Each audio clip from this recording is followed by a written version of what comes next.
Төрийн байгууллагын коридорт орогнож өөрийгөө ажиллаж байгаа мэтээр итгүүлэн заллах гэмтэрэг үйлддэг этгээдийг баривчлаа.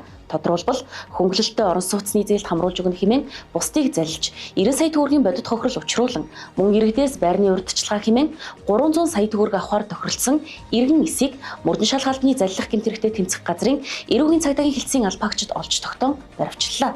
За тухайн этгээд нь өмнө нь ажиллаж байсан байгууллагынхаа коридорт нууцаар орогнож өөрийгөө тус төрийн байгууллагад аудитороор ажилладаг гэж бусдад танилцуулж зохиомжтой байдлыг зориудаар бий болгон баримт бичиг хуурамчаар уйлдан гадаадын хөрөнгө оруулалттай тусгай нөхцөлтэй орон сууцны зээлд хамруулж өгнө гэх үйлдэлийн аргаар гэмтэрэг үйлддэг болох нь тогтоогдсон. За уг этгээдтэй холбоотой үйлдэл холбогдлыг цагдаагийн байгууллагаас үргэлжлүүлэн шалгаж байна. За энэ мэд зохиомжтой байдлыг зориудаар бий болгох замаар иргэдийг төөрөгдөлд оруулж заллах гэмтэрэг гэхээр бүртгэгдэж байна. Иймд та бүхэн алив төрлийн ашигтай санал ирсэн тохиолдолд сайтар нэгтэлж шалгахыг сэрэмжлүүлье. Мөн цагдаагийн байгууллагаас энэ төрлийн гэмтэрэгтэй тэмцэх чиглэлээр эрчимжүүлэн ажиллаж буй тул гэмт үйлдэлээс татгалзахыг анхааруулж байна.